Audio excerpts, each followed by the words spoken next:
Hi, I'm Nadia Russin, coming from Africa Chess Lounge, bringing chess to your doorstep. Throughout this program, we would like to introduce you to the game of chess and all its benefits that come along with it.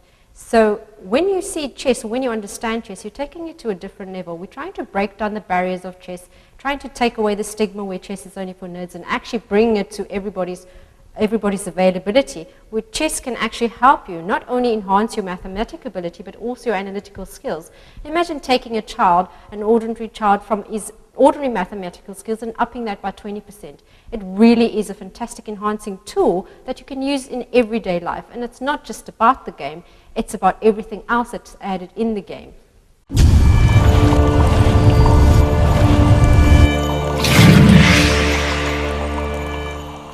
Welcome to Africa Chess Lounge, Armageddon show. Nadia Russin here, joining me in studio, Gerald Times. We are bringing you the Blitz game between Akunda Tunde with the red check shirt and Michael James with the blue check shirt. This is a Blitz game, and as you can see, we work on time, not just on skill on the actual board, but skill entwined with time. Gerald Times will bring you a bit more about that.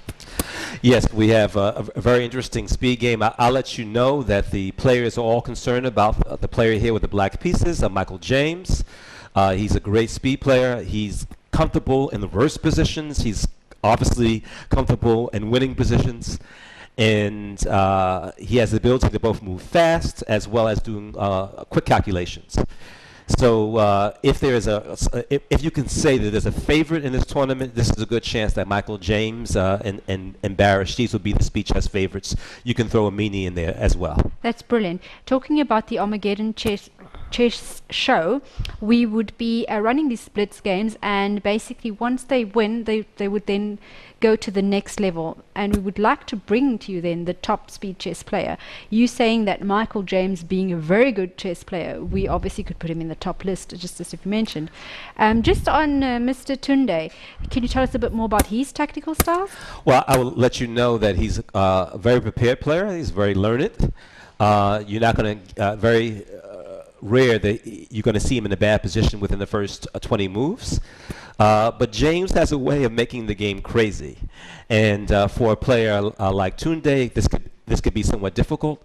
And again, James is comfortable in these wild positions. I can see with these moves he makes within, like you say, right, 4-second moves, whereas Tunde takes a bit of while.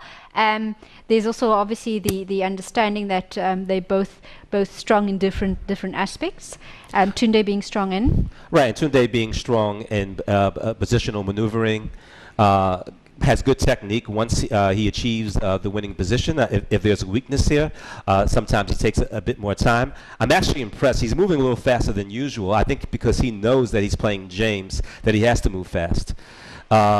He's comfortable playing the white pieces. He probably has a high winning percentage with white, being of the positional school, the positional style. Again, doesn't know where to move this piece right now. That was quite interesting to see that there was a move had to be made. I picked up the piece and I have to move it. Right, you're seeing that both players are moving in time. And you can look at the intensity of James' face that he intends to win this game. Yeah, his foot, for viewers who couldn't see, his foot on the left-hand side was shaking uncontrollably. He's trying to like kick in his intense movements there, as you can see. Right, and he's ahead of the time. Yeah, he's ahead of the time. He's confident. He's moving very quickly. Tunde is slightly more unsure about his moves in this particular game. Right, and again, most players you can beat over the board or you can beat them in the clock. Most of the other competitors are concerned that when they're playing James, they're not going to win over by clock. They actually have to beat him over the board. Oh, okay, so now you've got Tunde sitting here with this particular dilemma, thinking, okay, how do I get out of this one? I have the positional strength of starting off with the white, but obviously time's going to get me. You can see the move. I can see what you mean. James having probably the most time. Look at the smile. Right, smile on his face because he can feel, I mean, the opponent dropped a piece accidentally. Maybe there's some nervousness there. So players like to claim small advantages. I made you you dropped a piece. Yeah, so that's all sort of a psychological warfare going on in the background. I know Tunde is watching that clock right now thinking, oh, I better do something. Right, and again, he knows he's playing James. He knows that you actually have to beat James over the board because this guy is just too fast. Is it just because he does this often? He often tests himself in speed chess, or is it just his abilities, pure skill? It's his abilities, and it's his psychological advantage. He doesn't mind playing these type of positions. So he doesn't mind being under pressure. He doesn't mind being, and he can execute very quickly, in a with limited amount of time. I see he's a bit concerned here. He's concerned, but I mean he's ahead 27 seconds, which is significant. Okay. And again, when you play James, you probably have to beat him over the board. It's very difficult to beat him on time. He's that fast. Well, he's hesitant right now, and that's probably partly due to the fact because Tunde's made some moves that. Right. So they're going to repeat the position for a couple of moves, maybe. Obviously, once again, remembering that time's of essence. All right. It looks like they drew the game. Brilliant.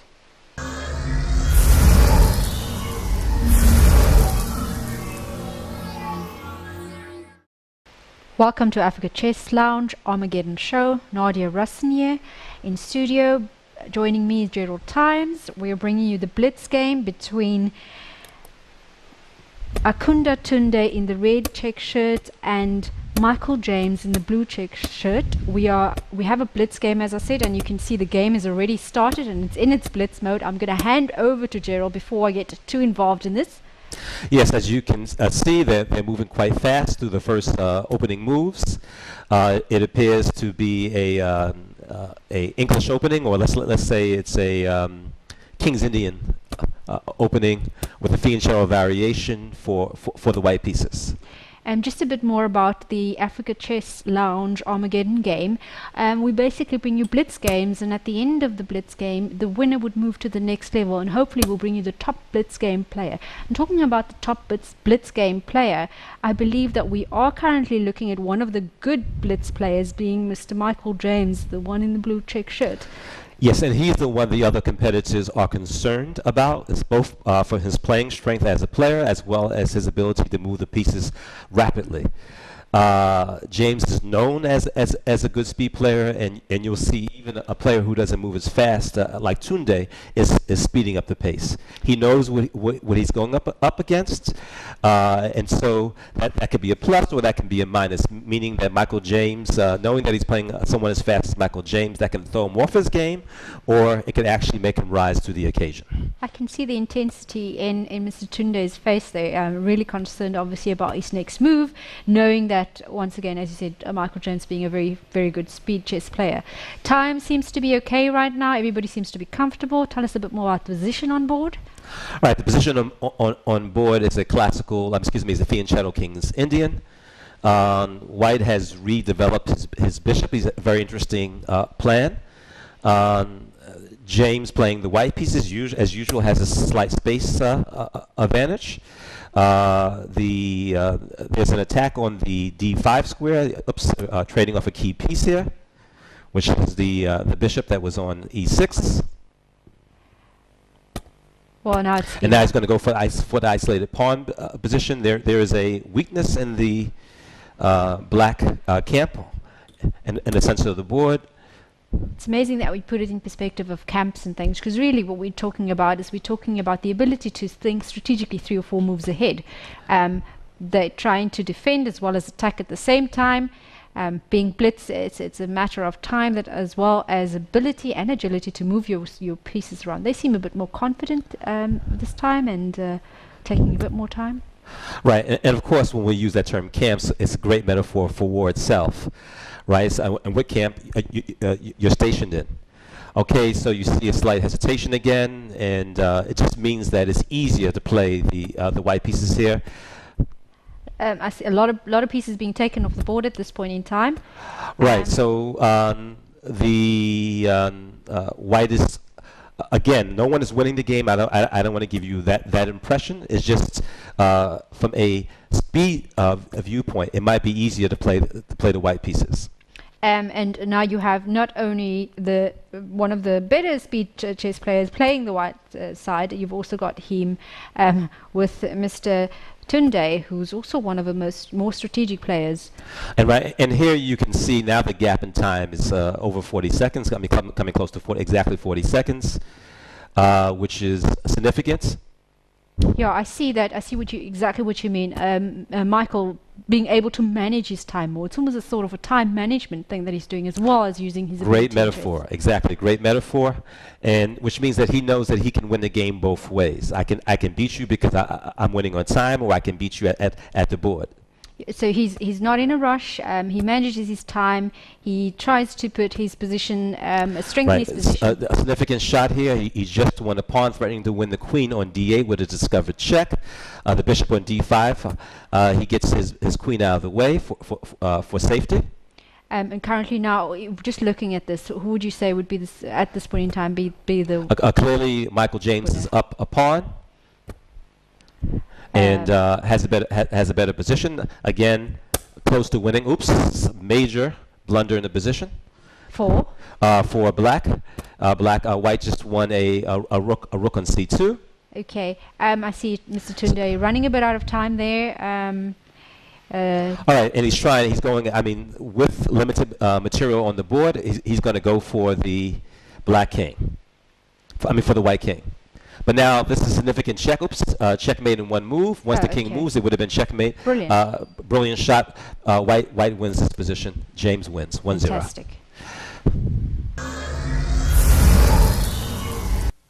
My name is Gerald Times. I'm an international chess player, formerly rated the number 5 black chess player in the world. I've been brought here by the McAnulty Foundation to do work in communities of need in various parts of South Africa.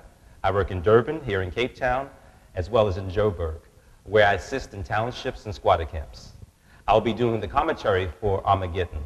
I'll be breaking down the players in terms of their psychology, their attacking ability, their defensive ability, and even their body language. My job is to make a complex game simple. Ultimately, chess is a fight, and therefore the name Armageddon is the perfect title for the show.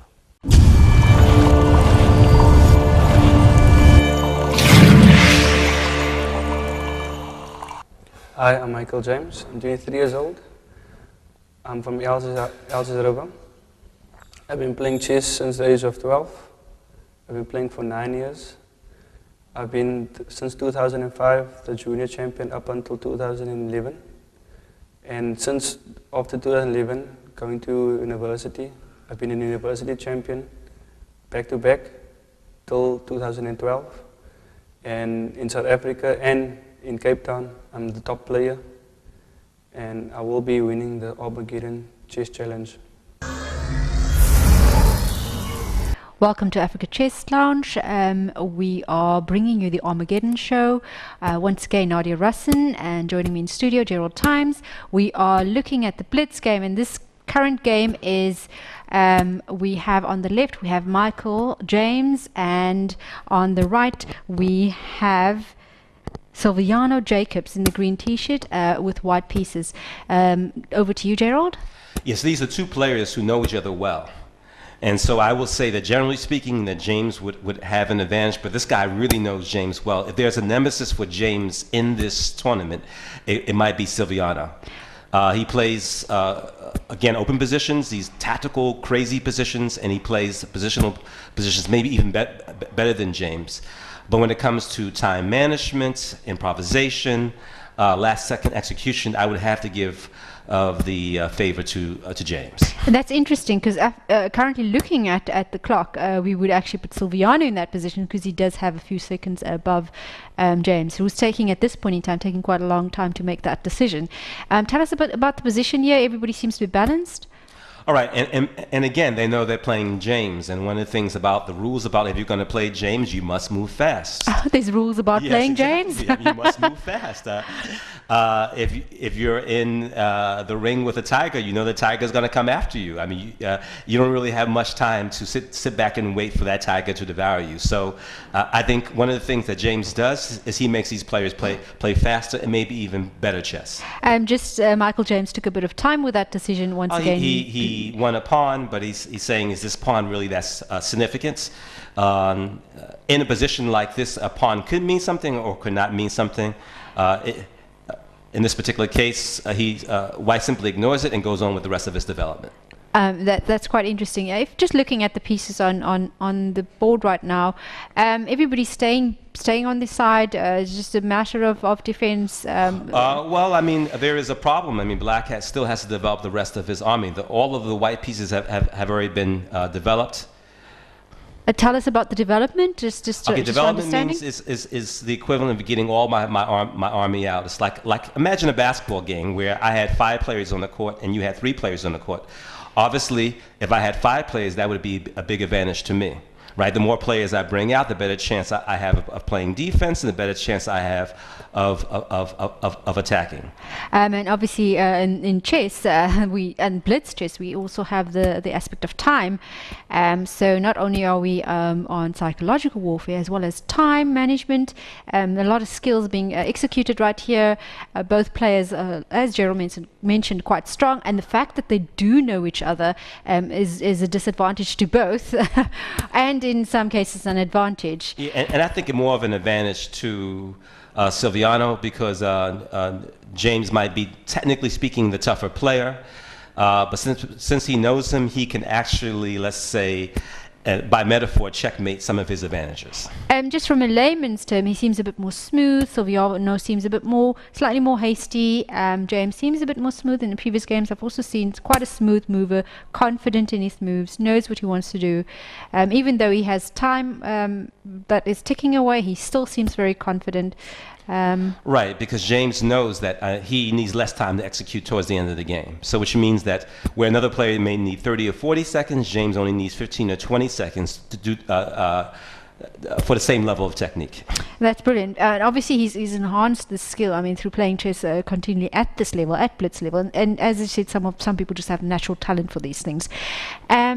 Now we're looking at time, and I'm quite worried for Michael James at this point in time, because he just has just over 30 seconds on his clock. Right, and what you're seeing here is that White is up now the exchange in the position, and being up the exchange, he wants to trade off pieces. All right, so you see a significant, almost a minute time difference. So James is definitely suffering in this position. Okay, he's down in time, he's down in material. And he seems to be making moves now, hasty moves, much faster than before. It's more intense. He's looking at this board. Silviano's taking a bit of time with that move, but still quite strong on time. Okay.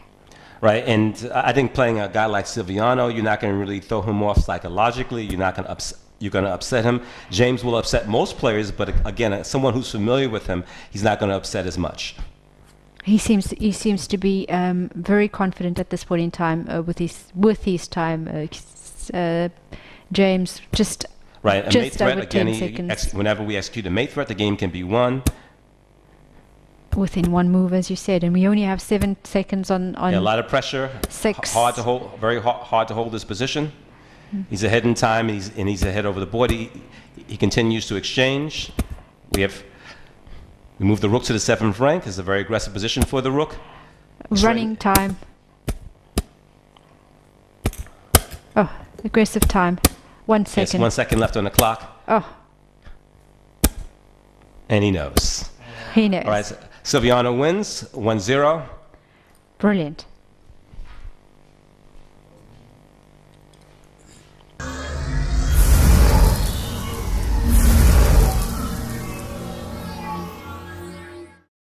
Welcome to Africa Chess Lounge, Armageddon show. Nadia Russin, once again joined by Gerald Times in studio, looking at the Blitz game between Michael James and Silviano Jacobs. Silviano Jacobs at this point in time, black pieces, Michael James at white pieces.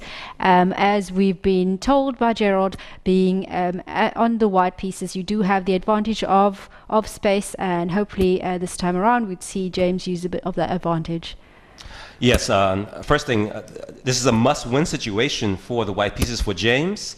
If one side wins 2 games in a row, you're knocked out, so this is a knockout tournament. This is the first time, this is the most vulnerable position he has been in so far in this tournament. He has never lost the first game in any of the matches. Again, he's with a player who's quite calm and knows him. These players have played many times. Let's see how James handles the pressure. So I see that at this game, as not in previous games, he's basically setting up all his pieces. They're ready for action. He's waiting for Jacobs to make his move. Tell us a bit more about the psychology of this particular moves that they're making. All right, so I mean, this game is a little bit more balanced, where both sides are going after a center. It's more of a holding position, more of a maneuvering game. As we have seen in the previous matches, part of the nature of speed chess is that we're ultimately building up the attack. It's going to explode later in the game. Later in the game, yeah. And at this, unlike the previous game, we seem to have a balance of time at this point in time. Both players, as you said, balanced in both the approach, and but now we seem to have speed up a bit here. Tell us a bit more about what happened there, because that seems to be quite fast. I think in terms of an exchange, maybe Black got the better of it. He was able to damage the kingside pawn structure somewhat. But when you're playing James, one of the great things about James is he's comfortable in the uncomfortable position, which means that he's comfortable in a defensive position as well as playing the attacking position. And I suppose that's a natural skill, to actually be comfortable under pressure, and not something easily honed in. But he seems to be performing quite flawlessly under pressure, still very calm, body language still very calm, taking a bit of time on his next move, but yeah, he seems to still be very calm in his decision making. Exactly, and again, when I have the attack, sometimes usually it's harder to make the defensive move, but sometimes the attacking player wants to make sure his attack is successful. One mistake in the attack, I can lose the advantage. Everything I work for, I can lose in a couple of moves. So I want to make sure that doesn't happen. Yeah, we see that Jacobs actually slightly more aggressive at this point, taking the risks. He's taking the risk. He does have a piece in a significant piece, a pawn on f5 in the black position. Okay, and about just about Jacobs at this point in time, what is going through his head? What would you think? Okay, there's a pawn on f5. He's wondering, should I take the pawn on f5, or is there something more in the position? White does have an open g file, which is vulnerable, meaning can we go after the white king with the open g file? Yeah. All right, so this is an interesting shot here. This is a rook takes e7, a lot of pressure, f6. Now we have a mate threat. If the queen gets to h6, we have a mate threat. And that means that the game could be over within one move. Correct. Oh, we're watching this intensely now. So it looks like the only move in the position. He moves the king. Okay. Right, which means now he's forcing and checkmate. Brilliant. Yes. Couldn't defend everything. Fantastic. And this position, this win goes to? This win definitely goes to James with the white pieces. Now the score is 1-1. Brilliant.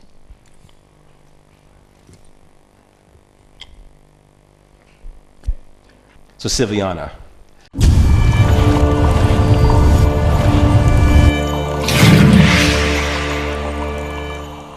Welcome to Africa Chess Lounge, Armageddon show. Nadia Rossinier. Joining me in studio, Gerald Times. We're bringing you the Blitz game between Silviano Jacobs in the green playing white and Michael James in playing black. All right, so this is the tiebreaker. Both sides have 1-1.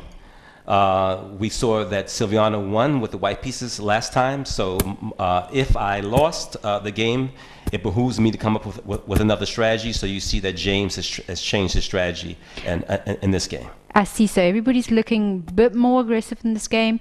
Time, however, seems to be once again on Silviano's side. He's got a bit more time. He's got just about a minute to himself, whereas James, being the one that we usually give a testament to time management, seems to be the one with less time. But as you've told us, he knows how to play under pressure. Exactly. So which means that a minute, 30 seconds for James is like a minute for someone else. And all the other players know that, so they know when they come on board with James, it's you basically have to get that out of the way first before you can actually go into your... Right, you cannot give this player an advantage in time. In this case, we would say that Silviano is playing pretty well, not giving him the advantage.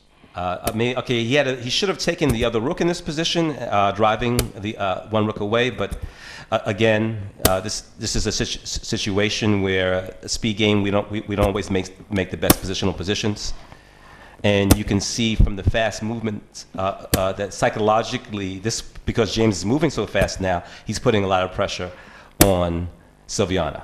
Yeah, and you can see Silviano trying to calm and balance himself to make the right moves and not respond to the slightly more aggressive tactic that James is displaying. Precisely. But over the board, he's winning the game. If this were a slow game, he would be winning easily. But again, these are the type of risk that James takes. He is a very risky player. Yeah, you can see he's really, even the way he moves his pieces, they just moved this so seamlessly, just moved across the board as if, he's been there, he's done this, he's, come on, get on with it type of thing. Right. And you never really feel comfortable when you're playing James. I mean, you get, in this case, Silviano's up in position, he's up in material, but you feel that he doesn't feel comfortable. James is always trying something, some danger is always lurking in the position. Yeah, I think, it's quite interesting to see the personality differences coming through, especially since we do know that the one player and the other player knows each other. What exactly happened there? Okay, so you see that there was an attack on the king. In speed chess, you can actually take the king. In a regular chess game, you have to checkmate the king. So this was an embarrassment that his king was under attack. So 2 games in a row, Silviano has lost the king. Brilliant.